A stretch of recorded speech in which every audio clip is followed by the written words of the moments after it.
চিন্ময় প্রভুর গ্রেফতারির পর থেকেই অশান্ত বাংলাদেশ। পড়শি দেশের একাধিক জায়গা থেকে সামনে আসছে সংখ্যালঘুদের উপর নির্যাতনের ঘটনা। এই আবহে পাকিস্তানের সঙ্গে একটি গোপন সামরিক চুক্তি করার পথে হাঁটতে চলেছে ইউনূস সরকার বলে সূত্রের খবর। জানা যাচ্ছে চলতি বছরই বাংলাদেশে আসার কথা রয়েছে পাক মিসাইল বিশেষজ্ঞদের।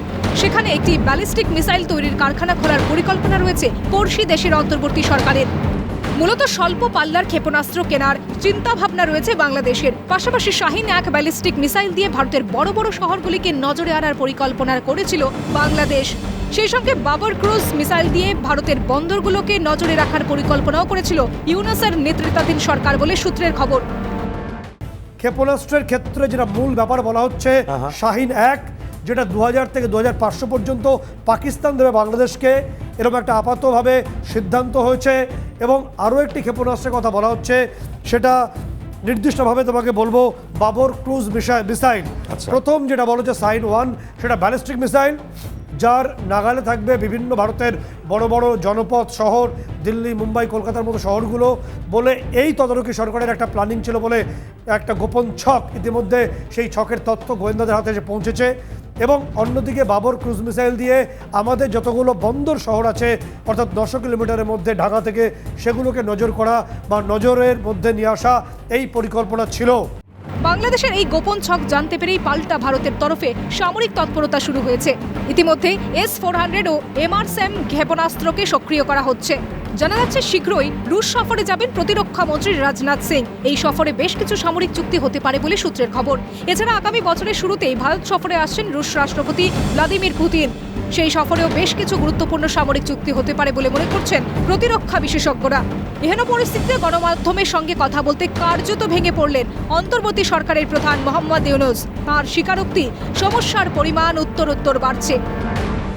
কারণ আমি চারদিকে বিপদের মধ্যে আছি, কাজেই কথা না বলা এটা একটা নিজেকে রক্ষা করার একটা সুবিধা আর কি। যত কম বলা যায় ততই হয়তো ঝামেলা থেকে বাঁচবো। খালি বাড়ছে। এখন তো বড় কঠিন অবস্থার মধ্যে পড়ে গেছি। কিছুদিন আগে হয়তো খবর পেয়েছে এই মাসের মধ্যেই যে 12 তারিখে যে ঘটনা ঘটলো, যে আমাদের অফিসের মধ্যে ঢুকে গেল লোকজন, ঢুকে বললো যে এটা আমরা এখন দখল করলাম, এখান থেকে আমরা চালাবো। এটা কি কারবার, কি হলো এটা? কাজে সমস্যার পরিমাণ বাড়ছে, কমছে না। কেউ গণতন্ত্রের বিপক্ষে না, সবাইকে স্মরণ করিয়ে দেওয়া যে আমরা সবাই গণতন্ত্রের পক্ষে, মানবাধিকারের পক্ষে। বাইডেন প্রশাসনের সঙ্গে হাত মিলিয়ে ভারতের বিরুদ্ধে যে গোপন পরিকল্পনা করেছিলেন ইউনূস, তার রীতিমতো বুমেরাং হয়ে দাঁড়িয়েছে বাংলাদেশের কাছে। আর পড়শি দেশের এই গোপন পরিকল্পনার সামনে আসার পরেই ভারত বাংলাদেশ সীমান্ত দ্বিপাক্ষিক বাণিজ্যের জন্য সিল করে দেওয়া হয়েছে বলে সূত্রের খবর। অন্যদিকে ভুবনেশ্বরের কাছে শুক্রবার থেকেই মহড়া শুরু করেছে ভারতীয় নৌবাহিনী।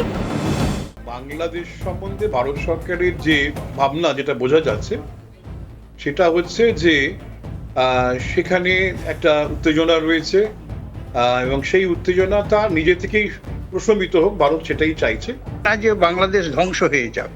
কারণ সেখানকার যে জিহাদি যারা আছে তাদের পার্সেন্টেজ 10 থেকে 12%, এবং তারাই পুরো দেশটাকে অস্থির করে রেখেছে। 80 থেকে 90% কিন্তু যারা পাবেন তারা কিন্তু সাধারণ মানুষ, তারা কিন্তু সুখে শান্তিতে থাকতে চায় এবং দেশের প্রোগ্রেসটা দেখতে চায়।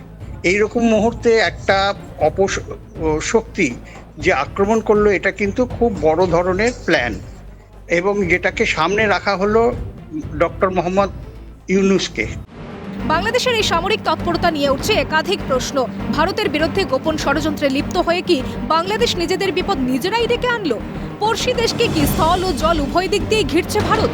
ইউনূস সরকার পতন কি শুধুই সময়ের অপেক্ষা? প্রশ্ন ওয়াকিবহাল মহলে। সত্যজিৎ মুখোপাধ্যায়ের রিপোর্ট, ক্যালকাটা নিউজ।